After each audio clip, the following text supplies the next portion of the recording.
Pleasure.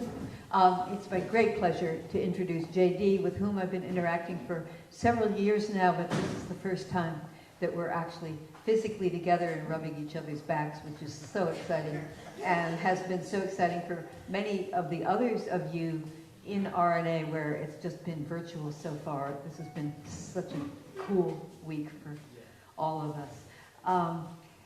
JD has a sort of a minimalist biography in the Orange book, so I will expand it by saying that he is in fact a teacher at a progressive private school in Harrisburg, Pennsylvania, where he is a science teacher for K through 12 and has been certified in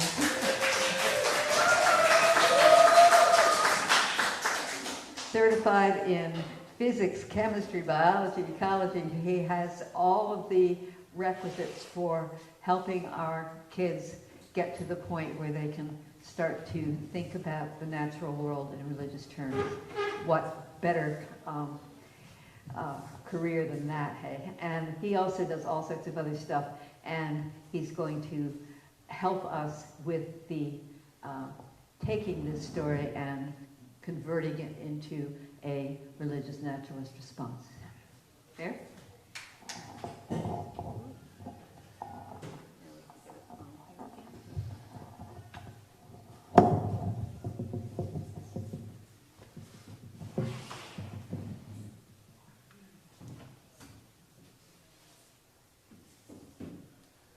Thank you, everyone, for that warm welcome and support for K-12 education.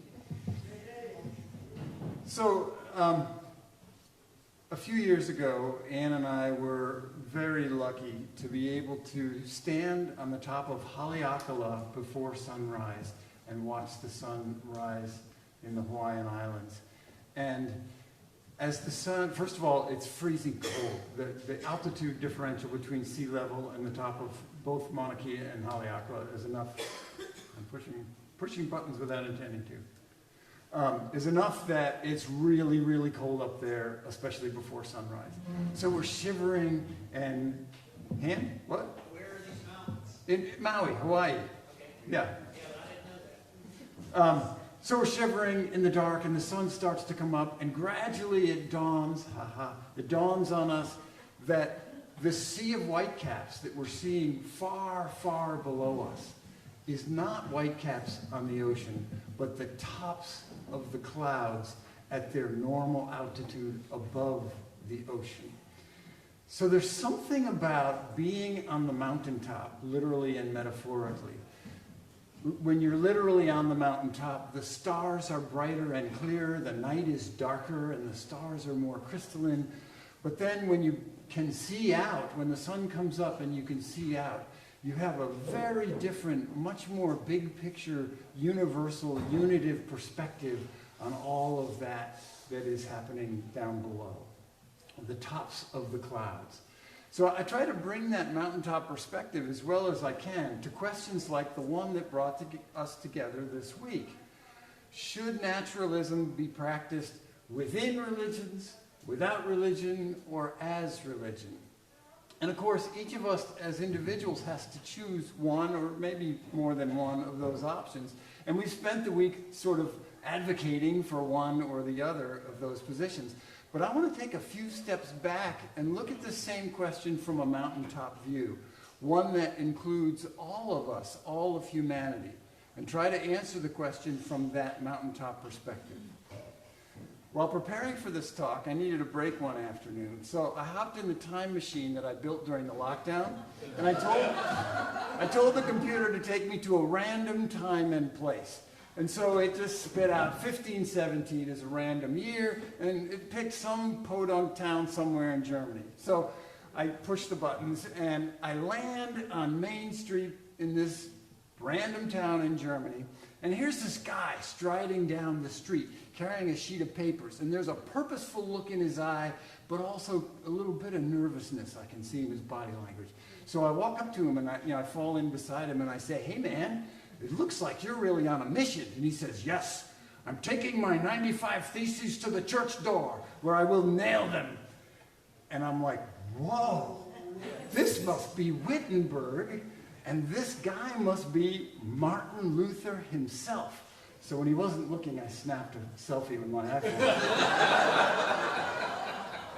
But I realized this is an incredible opportunity to ask him our question of the week. So as we're walking along together, I said, and you know, he looked like he could use some companionship anyway.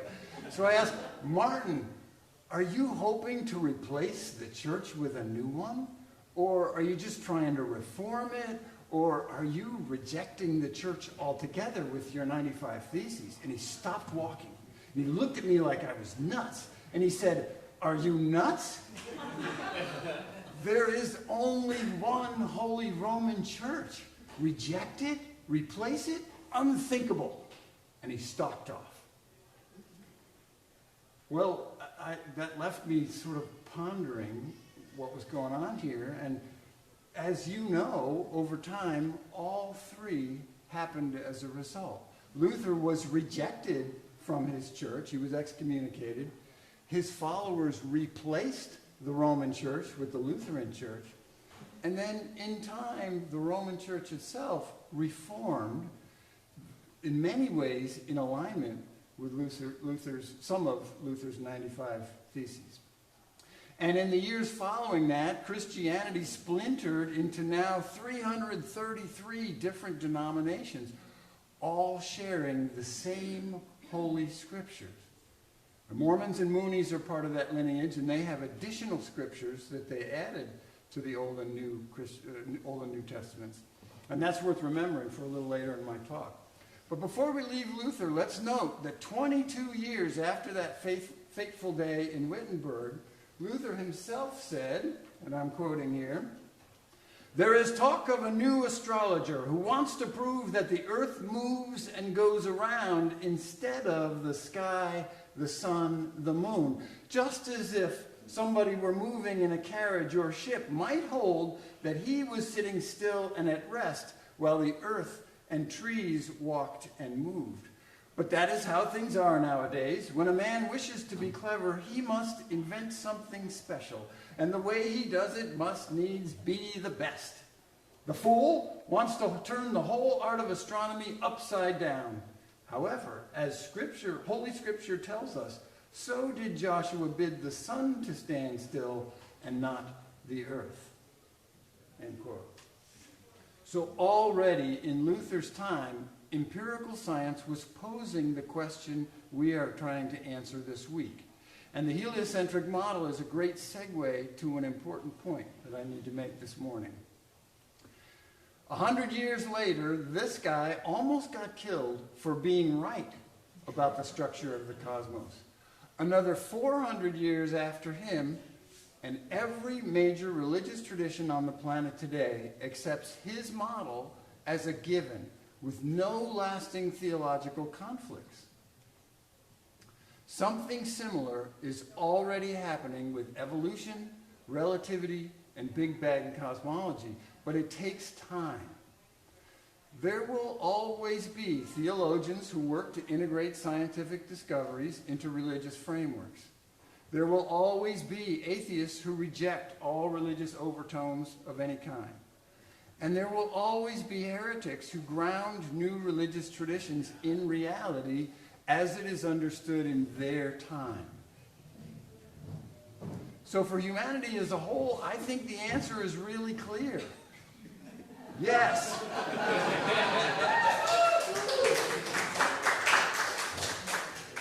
But there's a fourth option, and that's what prompted this talk.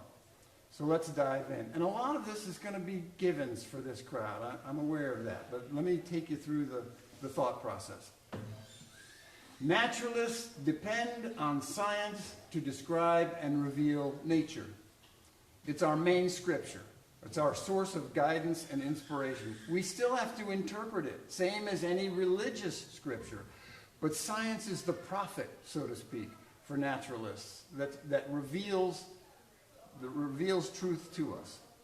Let's make a few mountaintop observations about science because it is so essential to naturalism. First is that slowly but surely revelations from science, like the heliocentric model, about natural reality get integrated into religious worldviews. Here's another example.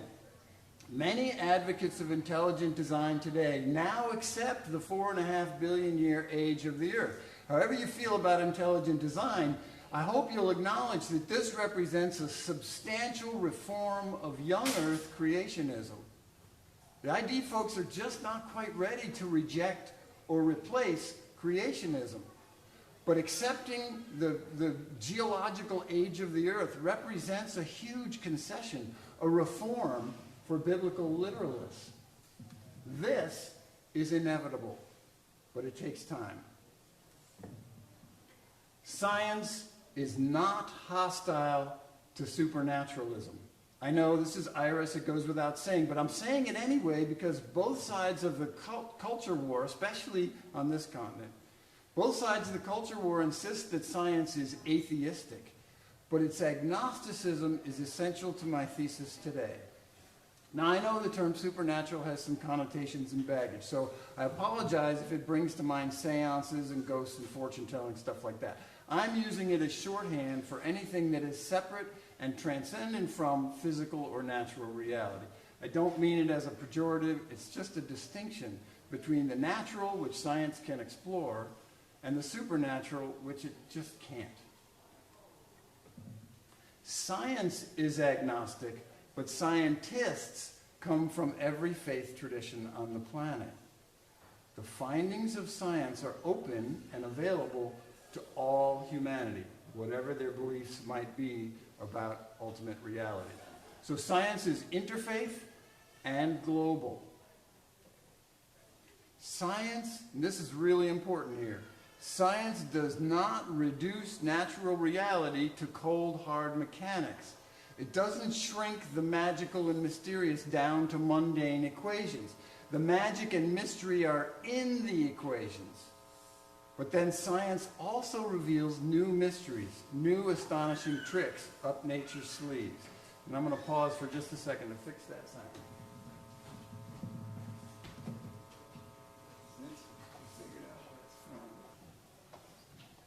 I think we'll be fine without that.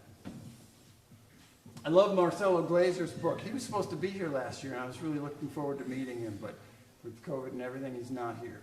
But his book, The Island of Knowledge, in it, he points out that every time science resolves some mystery, thereby expanding the shoreline of the island of knowledge, it expands it further out into the sea of mystery, thereby exposing or uncovering even more mystery that we didn't know about previously. Here again, science doesn't take all the fun out of life. It actually adds mystery. It adds awe and wonder as it does its thing. Over time, conflicts between science and religion tend to resolve in favor of science, but to the benefit of both. Science aligns our worldviews with reality, but also expands that reality, expanding thereby both the natural and the supernatural for those who adhere to supernatural beliefs. For example, evolution expands our extended family to include every living thing. How's that for a theological benefit? I see one of my cousins is bored with this talk already.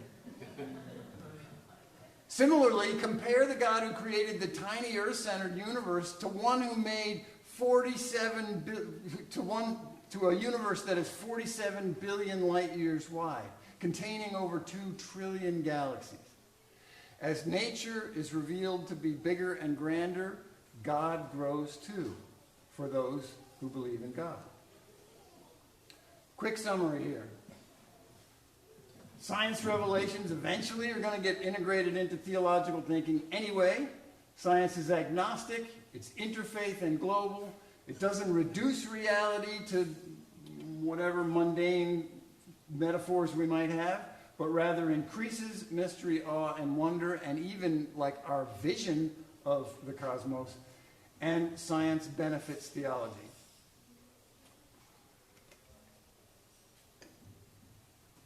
Again, this is IRAS, all of you know this, but I remind us of it because the culture war would have us believe the opposite of almost all of these. And my thesis today requires that we get them straight. Now, I want to give a few examples of how natural reality offers religious inspiration that's on a par with ancient prophetic scriptures, ancient prophetic revelations. Neil deGrasse Tyson says, we are a speck on a speck on a speck on a speck.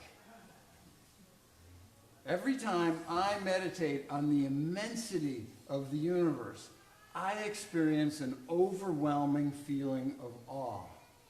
It doesn't take much astronomy knowledge to be struck with the futility of our political and international hubris. We are so small and so utterly alone with one another. We may be small, but we are not insignificant. If a carbon atom could choose, do you think it would rather be in a diamond or a daughter? We are rare and precious. Knowing the billions of years of evolutionary suffering required to create me induces a profound gratitude just for being alive. If evolution were actually all about competition, as some versions of it in the pop mindset would have us believe, there would only be single-celled prokaryotes on this planet. The eukaryotic revolution, multicellularity, and sociality all represent deep levels of cooperation that built on one another. Cooperative systems cooperating together as systems in ever greater levels of cooperative engagement.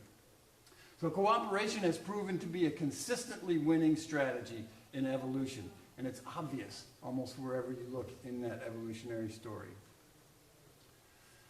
Oneness. My talk here in 2017 went much deeper into this, but in brief, I'll just remind you that we are inseparably interconnected with this planet.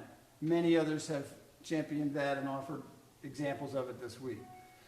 I just can't separate myself from the Earth, physically, chemically, or biologically. So when we send probes to Mars, that's the Earth sending bits of itself to Mars. Like it or not, we live in total oneness with this planet. And it's true of the whole universe, too. Natural reality is completely and thoroughly interconnected and interdependent. The mass of your body right now is helping to hold the Milky Way galaxy together.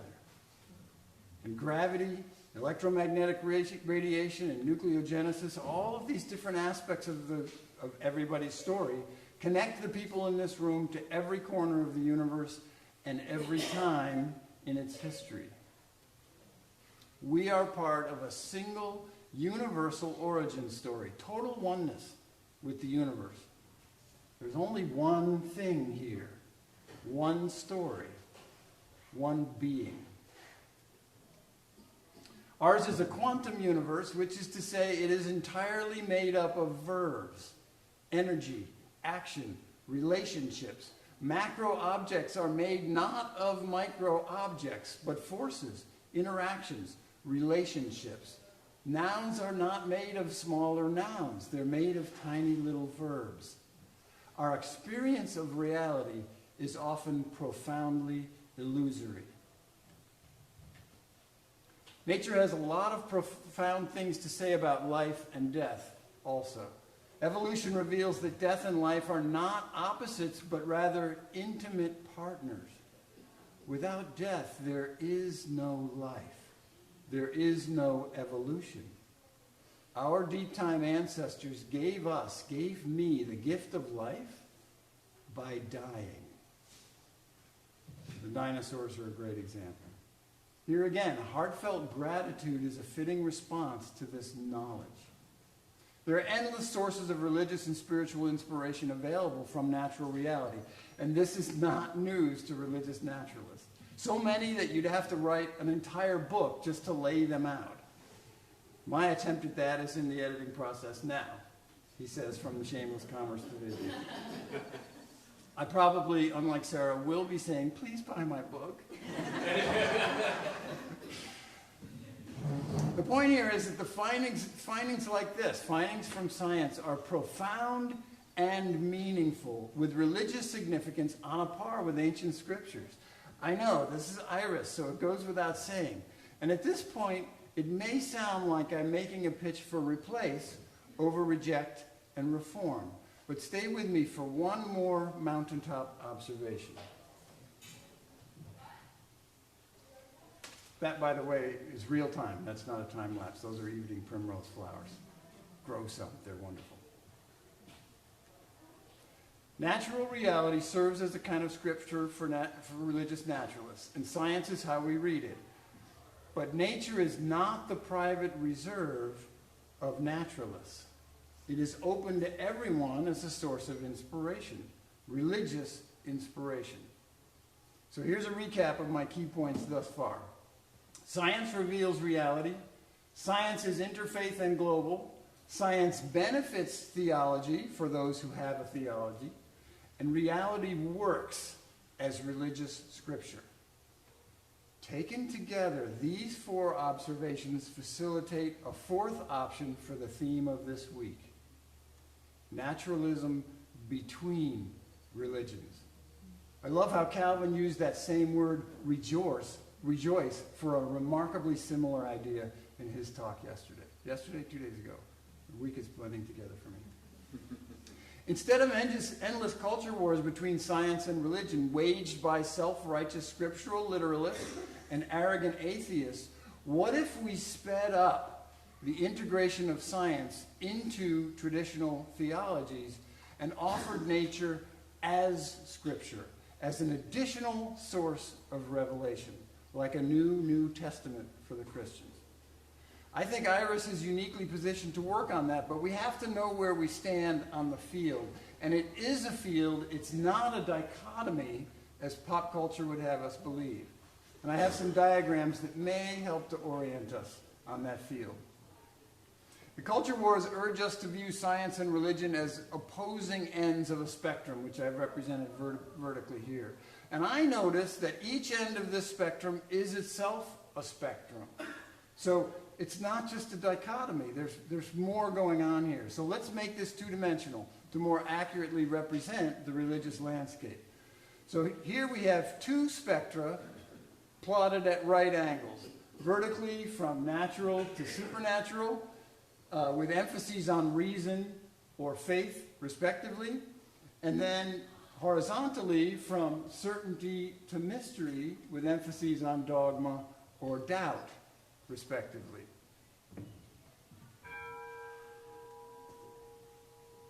In the upper left corner, we have a philosophical school that is certain about the supernatural. In the lower left corner, certainty about its non-existence.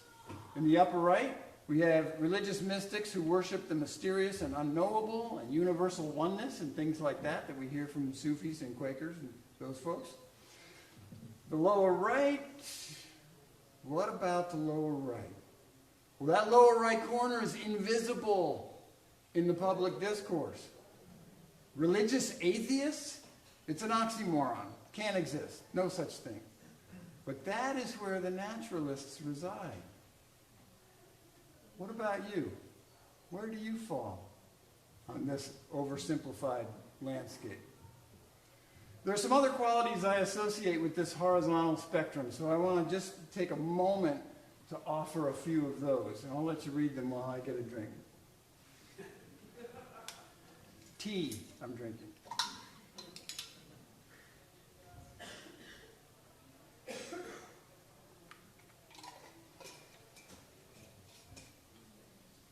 I'm not ready to offer, coherent philosophical vision that includes this horizontal spectrum and all these parts of it. I just noticed that these things often go together. People who are highly certain and dogmatic also have these other qualities, and vice versa. Personally, I prefer to keep to the right end of this spectrum, as valid as it may or may not be. And of course, it's never all or nothing. We're all somewhere in the middle and in different places on different questions. When we take the findings of science to heart, we find ourselves in the company of nerds, mystics, and oddballs from every faith and none, who are all facing the center of the square and going, wow, just wow. And the thing is, the center is accessible to people in every corner and from every corner, because the one thing we all have in common is natural reality. If we can just let go of the dogma and focus on what is known about this world, there is a common scripture, a deeply profound, moving, enlightening one that's available to everyone.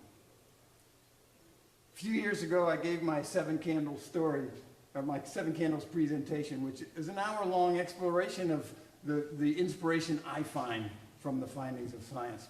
And I gave it in a UCC church near Cleveland, and afterwards, people come up for Q&A, one-on-one Q&A. And this guy comes up to me and he says, JD, that is the most convincing proof of the existence of God I have ever witnessed. And I thanked him for his appreciation, and he walked away. And the very next person in line to talk to me came up and she said, JD, that is the most profound proof that you can have a spiritual life without God that I have ever witnessed. And at the time, it felt really ironic, and I thought, maybe I'm doing this wrong, that people can take such different things away from what I said.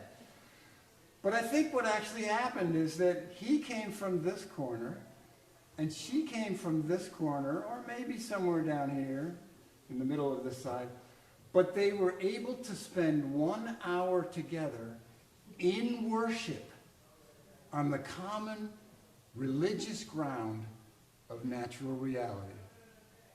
And I realized that it doesn't really matter much to me what corner they go back to, as long as they can experience these things: humility, awe, ambiguity, oneness, wonder, gratitude, those religious experiences together on the common ground of natural reality. My dream, and it may be a quixotic one, is that naturalism, a broad, inclusive kind of naturalism, offers promise as an umbrella faith. Christianity is an umbrella faith today. It wasn't in Luther's time, but now it is. A faith in which the Christian scriptures are the umbrella to hundreds of different religious sects. Catholics and Protestants, even in Northern Ireland, celebrate Christmas and Easter on the same days and in very much the same ways. And they read the same Bible, though they interpret it somewhat or very differently. Islam is an umbrella faith. Hinduism is an umbrella faith. Judaism is an umbrella faith, each having many branches that disagree about how to interpret the same scriptures, but all united by their alignment with those scriptures. Just imagine with me an umbrella faith that includes all of humanity, including atheists and agnostics, all reading the common scripture of natural reality as science reveals it. And we know that the findings of science will be incorporated over time anyway, but the last 500 years suggest that as long as we remain on the dogmatic side of my square, we will miss out on the joy, the reverence, and the wonder.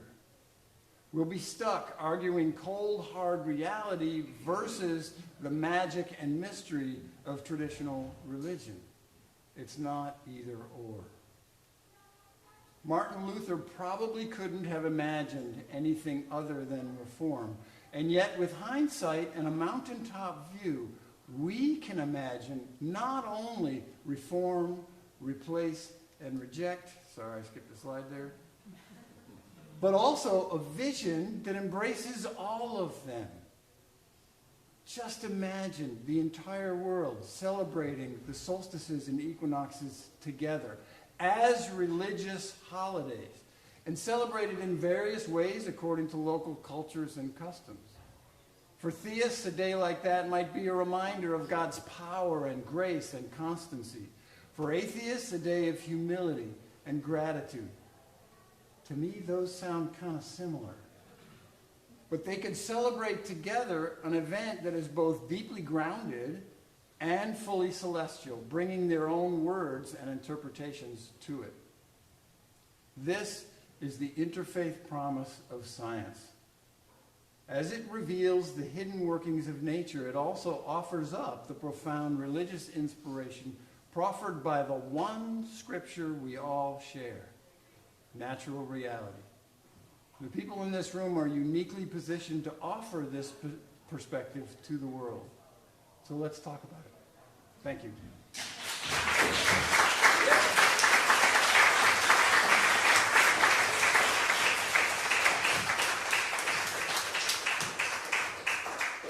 So Adam, at this point, what are we supposed to do? I mean, there's time for conversation. Yeah, no, but I mean, technically, Oh, we're fine. We don't need to do anything. so people can go up to you. No, you can bring the microphone. Bring the microphone around. Back He's doing the YouTube thing so the camera can follow. Wherever you want.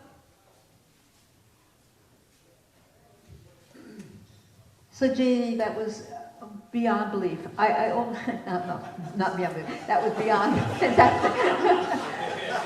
I only want to say one thing, which is that I disagree that science doesn't reduce. We have to reduce. That's how we figure stuff out. Absolutely. But that's just the beginning. And the metaphor I've used in a paper I wrote is that, you know, in order to understand a movie, you first have to figure out who the characters are and what they're doing and all of that stuff.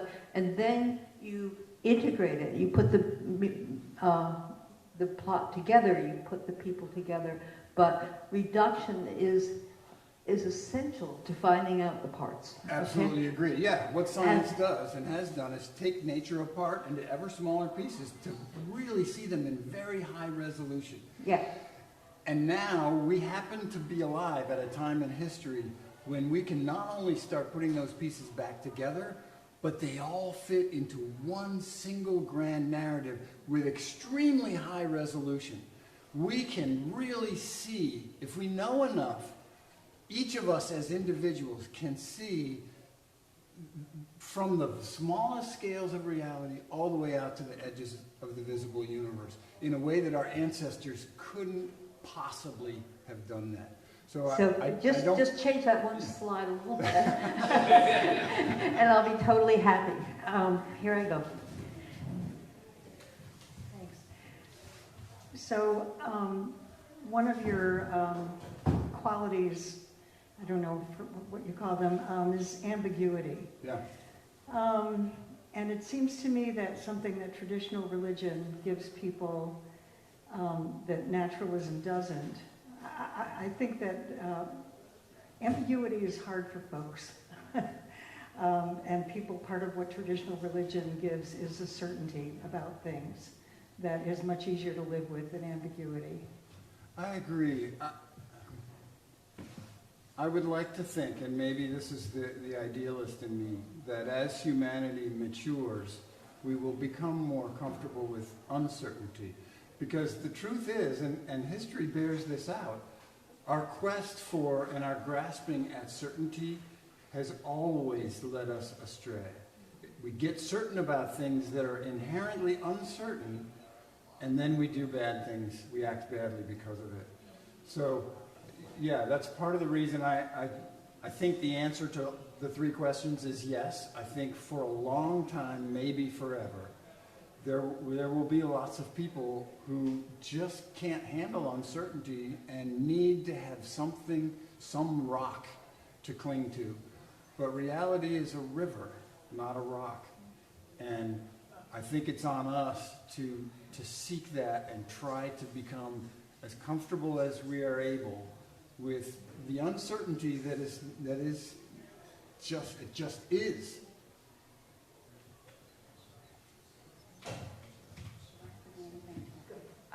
JD, thank you. I truly appreciate your positivity in this, almost like GU2, grand unified theory, but you're applying it within the religious realm.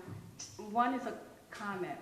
I noticed in one of your frames, you had faith and then reason. And that's a dichotomy that some philosophers are challenging. Good. And I wondered if you had read Tillich's Dynamics of Faith, which undoes that dichotomy.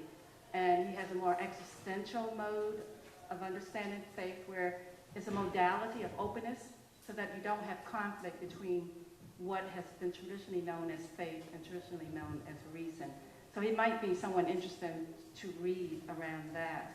Okay. But then I really wanted to bring, my question is related to how you feel that this particular framework has universal appeal for all of the religious traditions, and that nature is that foundation.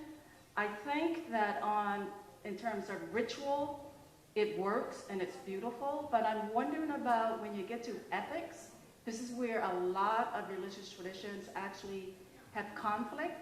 And think about the whole issue of, when birth is conceived. There are some religious people who say it's conceived at this time, and then, so when you get to the whole realm of ethical interpretation of nature, I think that your theory might come across some interesting theoretical challenges.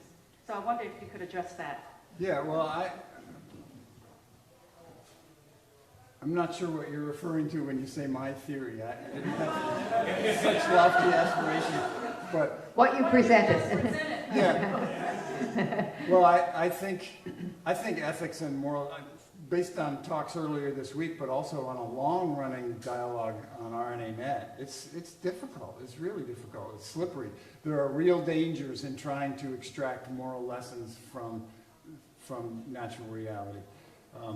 So I guess if for no other reason, that's a reason to not only honor and respect, but also maybe bring forward some of what comes from traditional religions. But I also want to say that as wrong as we may get ethics and morality as religious naturalists, the traditional religions totally got it wrong too. So really, morality is just difficult. It's difficult all around. So certainly, the treatment of traditionally oppressed people is not a kind of moral code that we want to bring forward or say. But yeah, in other words, I don't have a good answer to your question. You don't have to have an answer. I'm just saying that is a huge problem. Absolutely. And that's all. This is actually kind of a reinforcement because I had the same faith issue with the word. I was wondering if you defined the word faith when you in the talk earlier, and I was thinking of Dr. James Cone's, definition of faith as waking up in the morning and deciding to be a meaning-making person on that day, right? So that's what I was offering. Thank you. That was a wonderful and inspirational talk. One thing, we were just talking about ambiguity and uncertainty, and I wanted to just remind, or just bring to the table, there's a wonderful book by Henry Pollack, who's a geologist from the University of Michigan. But he talks about science and this concept of ambiguity and uncertainty, and you mentioned the importance of uncertainty. But in science, we want to measure. We measure our level of uncertainty so that we put error bars on things. We have statistical ways to look at things. And so I think that those are very different terms. Yes. There are lots of different kinds of uncertainty, certainly.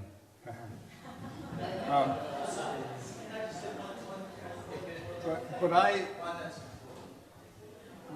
for me, certainty, I use the term in my own head to tap into what I think the findings of fundamental physics at this point.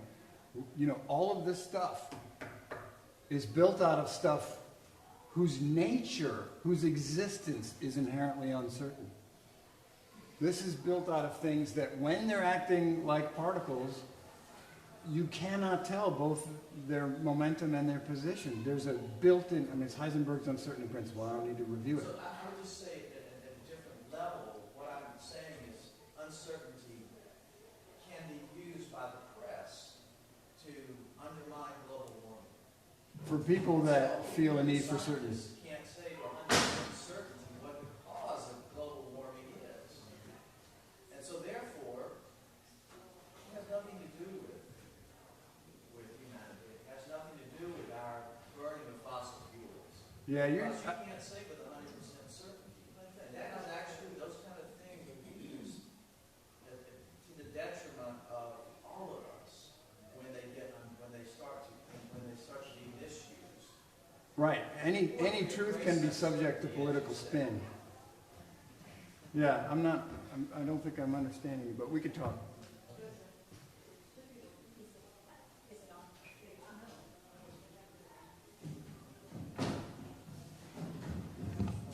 It's on. I heard it. Hello? Okay, I really liked what you were doing, and I'm not a philosopher, so I don't have the same, I didn't come to the presentation with the same kind of view that I think people who have more of that were presenting to you. So I think we've been doing this forever without necessarily the explanations of what is happening or why we're doing it, except that it's been such a part of all cultures, and that part being rituals, ways of moving into that place of awe, dropping into it or opening into it. And I think that it's through the reduction at first, like in one-pointed concentration meditation practices. When there is the one-pointed concentration practice, what happens is then there's the expansion. Then there comes this sense of big, spacious, ineffable experience. And I think, like the shamans, the rituals involving drumming and singing and dancing and twirling, that there's something that is creating this altered state of consciousness, and what we experience as a natural phenomenon, I think it's natural that we want to make meaning out of that. So for some people, it's God, for some people, it's whatever. But so, I also just want to say that I think this is a natural unfolding, evolution, emergence, and that what the naturalists are doing, religious naturalists, is again attempting to bring together the pieces of what's already known, but how to just be open to the process of it rather than the definition of it, if that makes sense. Yeah, I appreciate that. Thank you.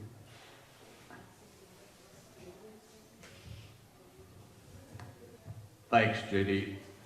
At the outset of my presentation, you noted that I defined reality as that from which nothing is excluded, and I started listing things, and one of the things I could have listed, because it's in the dictionary, you used it, is supernaturalism. And so I'm wondering how that definition fell on your, in your mind. And I've pinned what I'm talking about here by saying, I have a dogma. I don't know everything. I'm dogmatic about that. Yeah.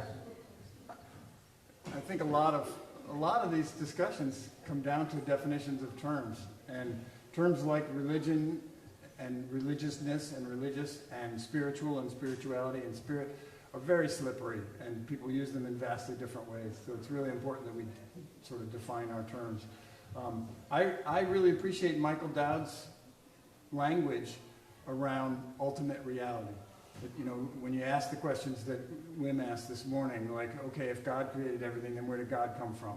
Or if the Big Bang came literally from nothing, what came before that? Ultimate causality is going to remain mysterious for probably a long time to come. And it's partly because causality and time can't be separated from one another, and we don't have a good theory of time at this point. So I don't know if I'm answering the same question you're asking, but yeah. You're dancing around it. This question is in the category of loving and caring for other people. I think for humans, people, I think when you start thinking about the world in dynamic ways, we're not nouns made up of little nouns, but we're nouns made up of little verbs, or you think of the human as a becoming. It's just what I said yesterday, kind of same thing. I think you have great responsibility there. I think there are a lot of traditionally religious people who only think in nouns. I know these people. I'm with them all the time. And when you go there and do the dynamic thing, I think that creates vectors, directionality, becomingness. It has to be a good vector, a good directionality, and a good becomingness. And I don't think we're there. I haven't heard the moral argument that satisfies me. So we need to develop them in tandem. That's what I think. Yeah, agreed.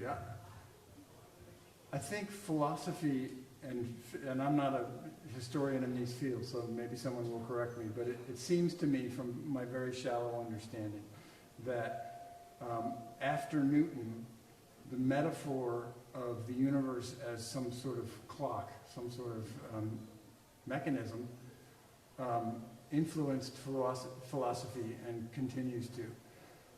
Quantum physics and relativity have only begun. The metaphors from those have only begun to influence not just academic philosophy, but how we all, our worldview, literally our worldview. And I hope that with greater science literacy, especially if it can be taught with meaningfulness, and I'm going to say a little bit more about that tonight,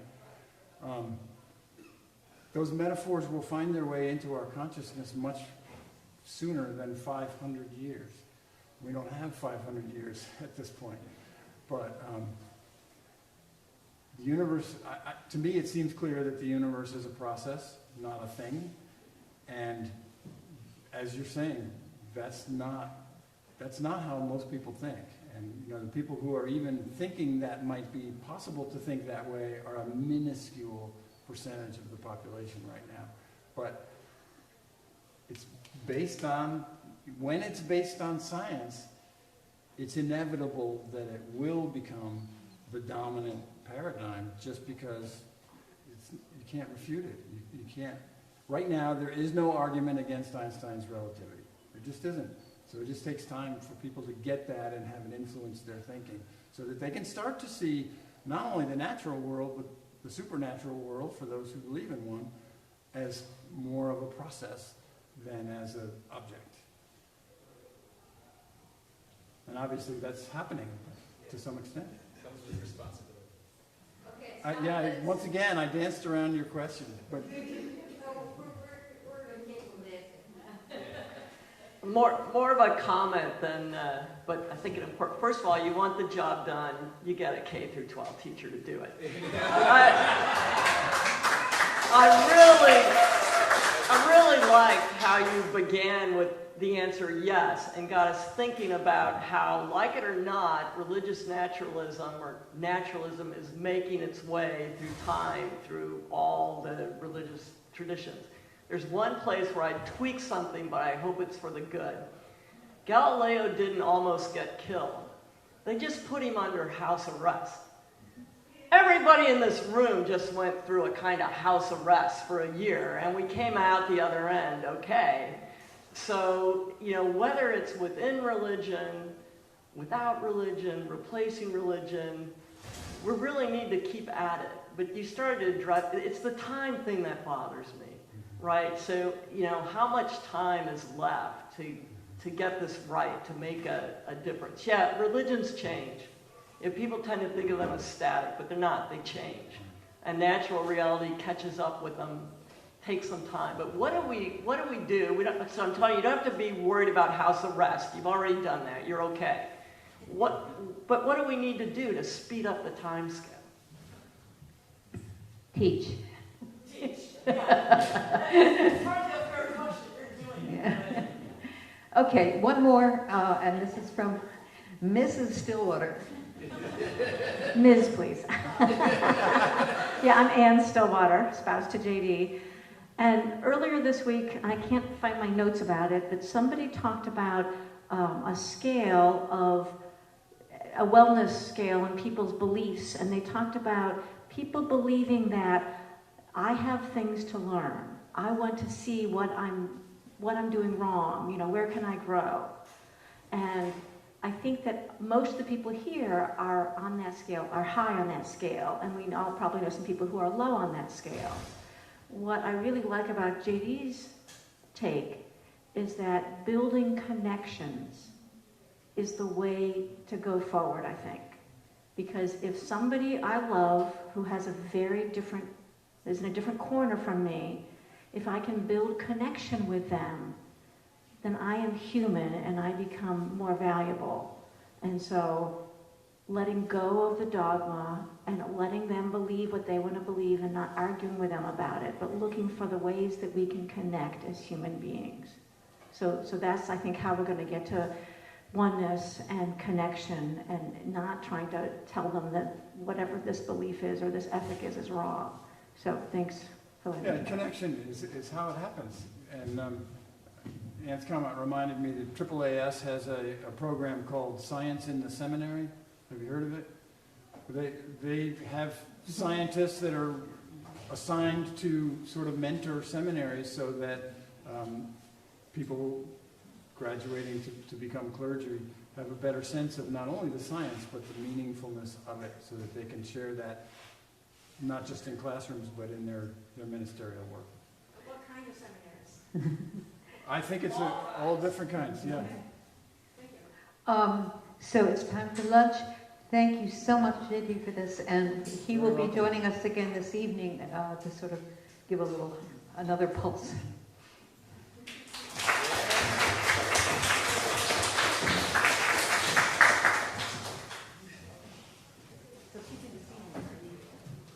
Yeah, they have, yeah, making a PowerPoint. What? I am making a PowerPoint. Okay, but can I then? Yes. Yeah, I'm gonna make music. All right.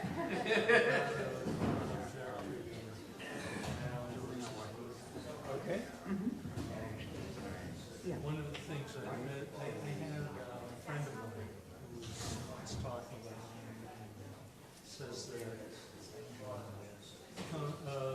philosophers will come into a world which is all red, and they'll start saying, "Oh, I see green too," but nobody's going to pay attention, so they'll say, "No, everything is green," and then people will start saying, "Well, everything is green." The point I'm trying to make is that it's not, you don't go and flip from substance to process, but it's both.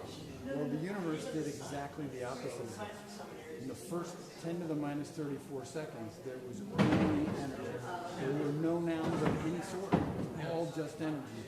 And then it built what we think of as nouns by